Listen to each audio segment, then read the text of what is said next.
Welcome to Spectrum News at 4, coming to you live from Uyo, the Akwa Ibom state capital. My name is Ofonono Joseph. Let's take a look at the top stories. Senate demands urgent military action, relief for Katsina communities. Urgent military action, relief for Katsina communities. INEC finalizes 2027 election timetable despite NAS's delay in Electoral Act passage. In other stories, military confirms deployment of small team to Nigeria amid rising insecurity. Details of these stories and more after this timeout.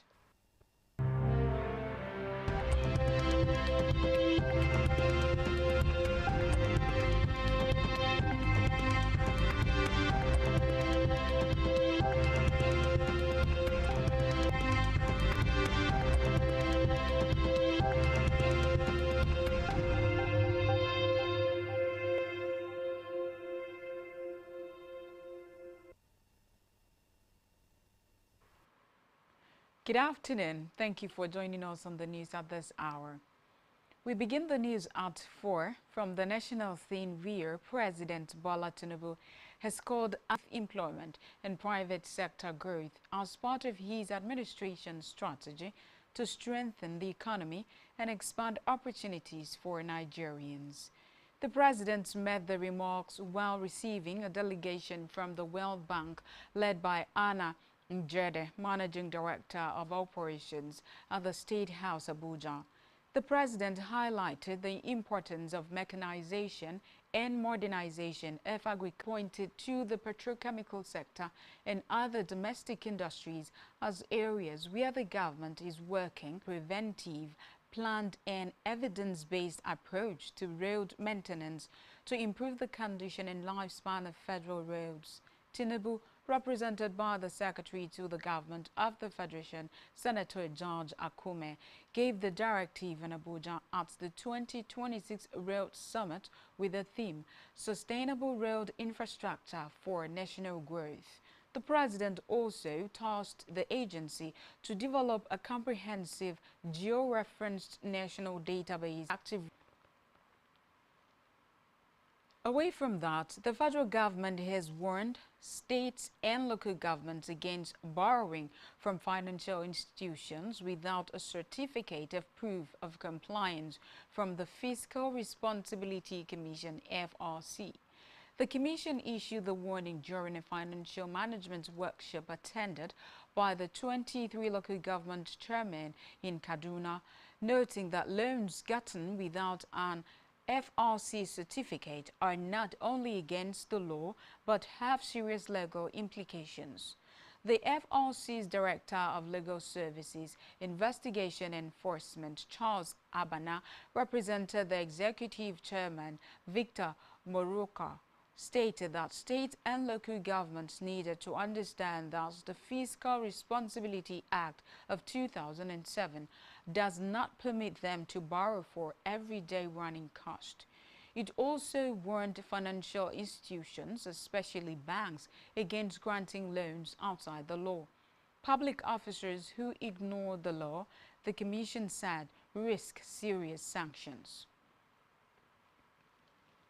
From the Red Chambers, the Senate today raised the alarm over insecurity in Katsina State following fresh bandit attacks that left at least 35 persons dead within 24 hours and resolved to press for urgent military and humanitarian intervention in the affected areas.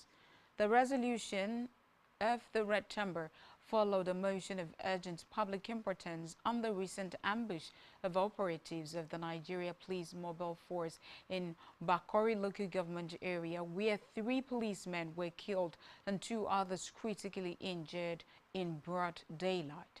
Leading the debate, the sponsor of the motion, Senator Mohammed Danduse, said the Senate was deeply disturbed by the scale and frequency of attacks across communities in Katsina, noting that as of Tuesday, February 3, 2026, no fewer than 35 people had been killed in coordinated assaults across several local government areas.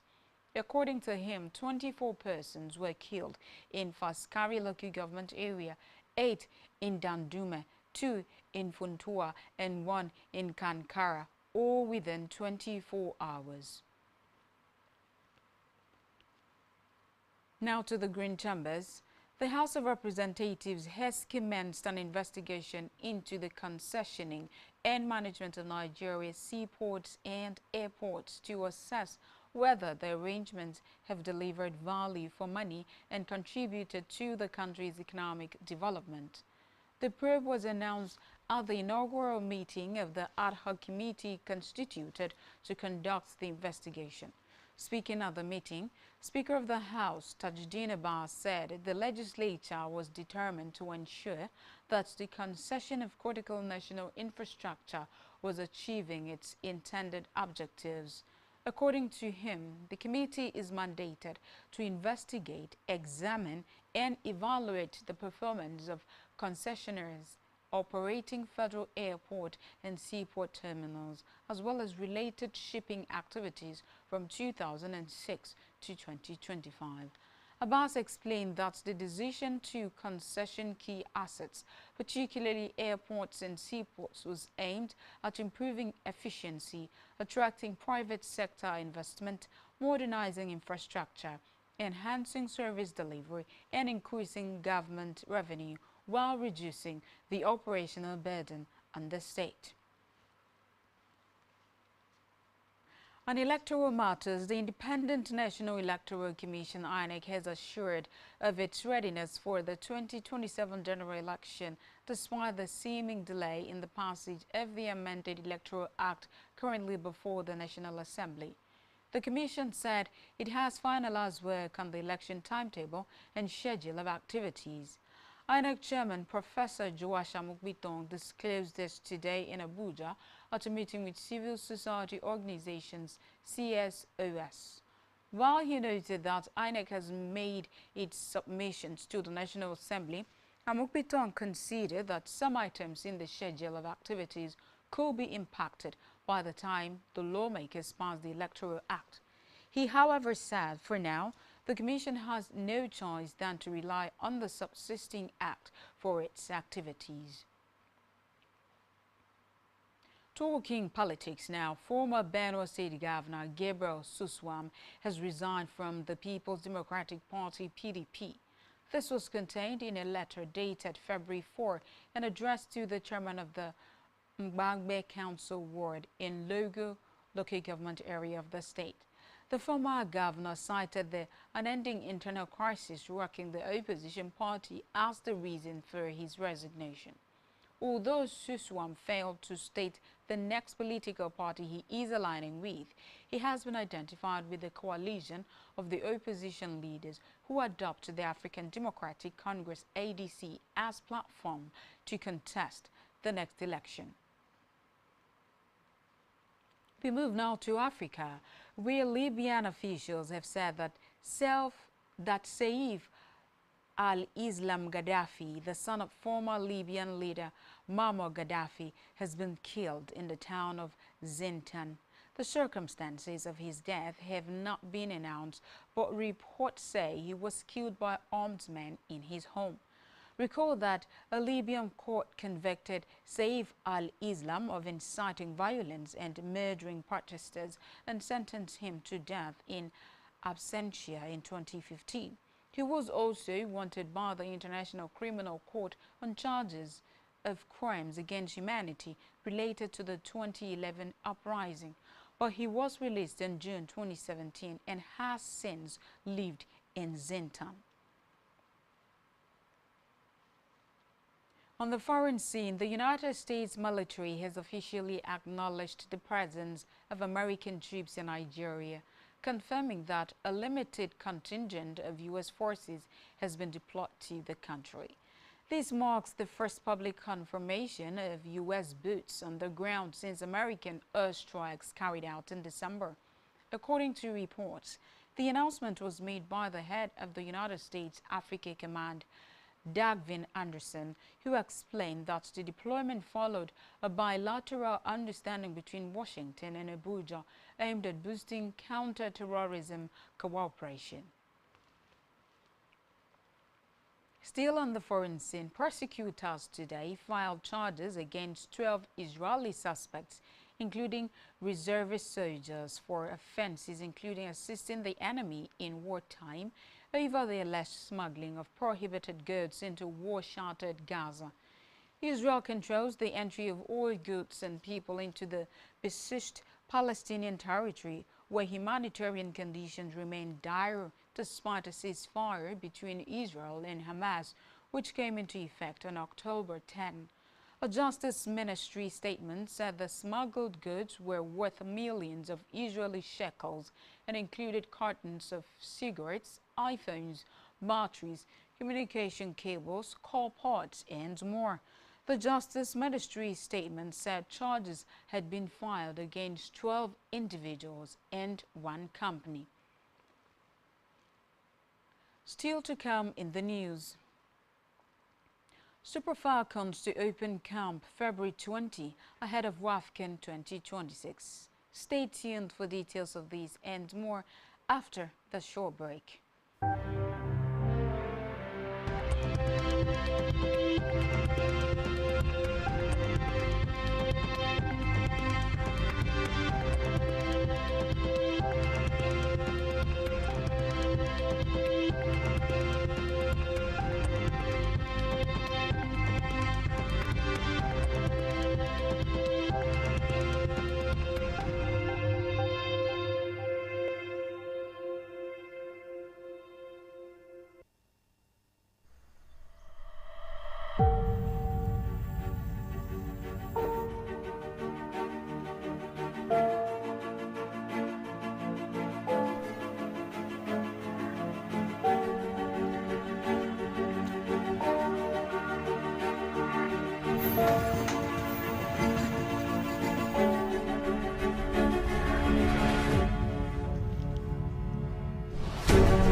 Glad to have you back. Now let's conclude on the rest of our news stories.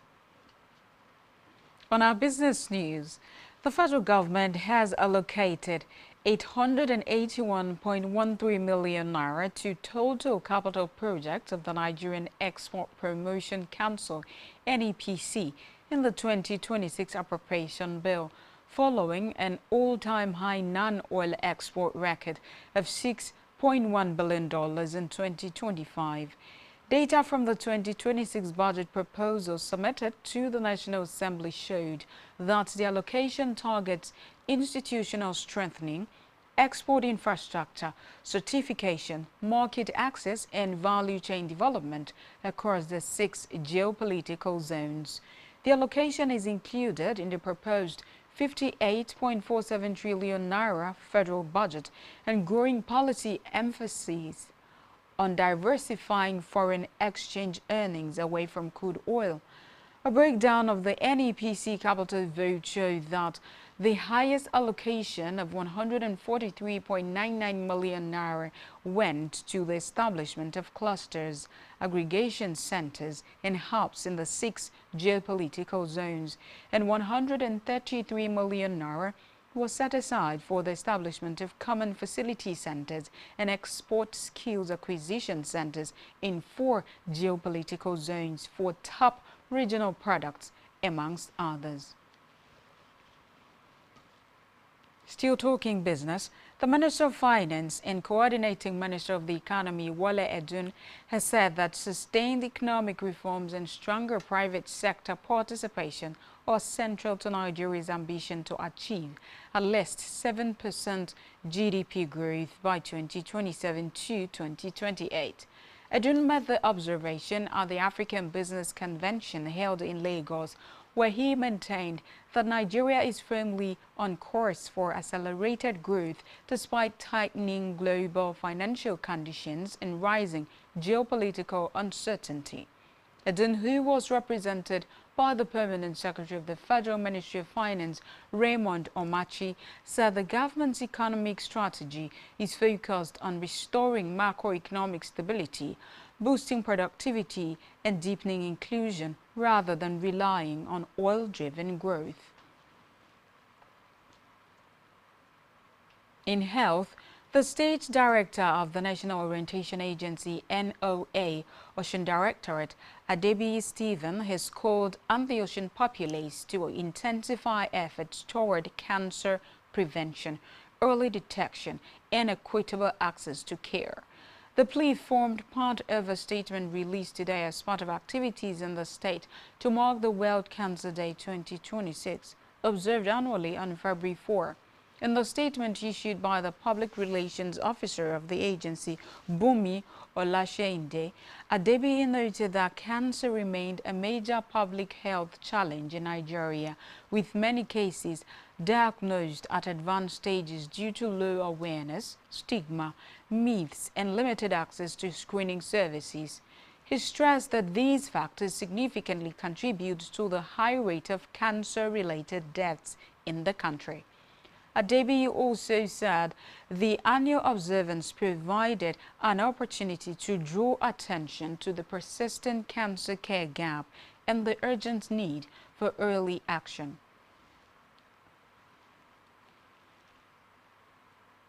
Still talking health, senior medical experts have warned that men who neglect proper genital hygiene are at increased risk of infections and, in rare cases, cancerous changes. According to the doctors, the accumulation of sweat, dirt, and microorganisms around the genital area creates a favorable environment for infections, which, when left untreated, may progress to chronic inflammation and abnormal cellular changes. They noted that despite the preventable nature of many of these conditions, poor health-seeking behavior and lack of awareness continue to expose many men to avoidable health risk.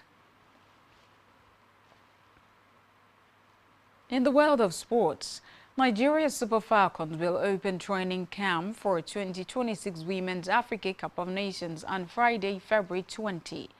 Justin Madugu's side will train in Nigeria's capital, Abuja, before jetting out to Abidjan for the WAFU B Invitational Tournament in Abidjan, Côte d'Ivoire.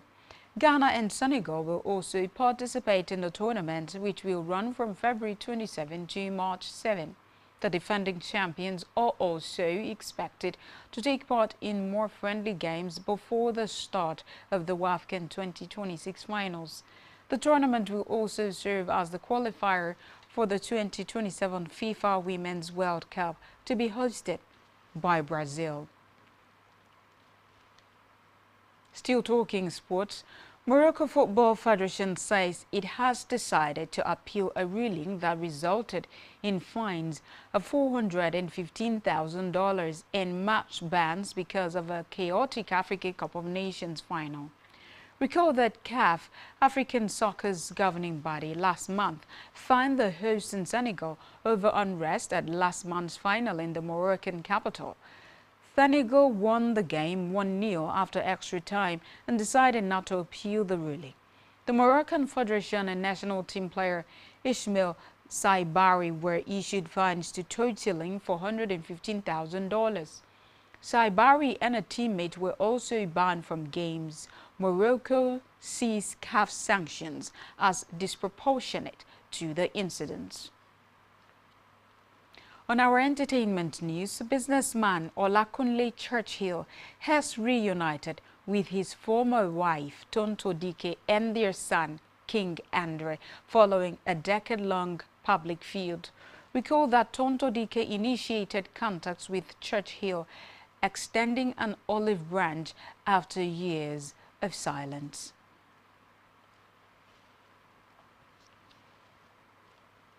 And that's all we have for you at this time.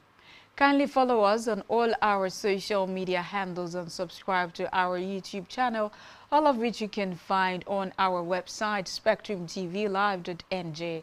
You have been watching Spectrum News at 4. My name is Ofonono Joseph. Good afternoon.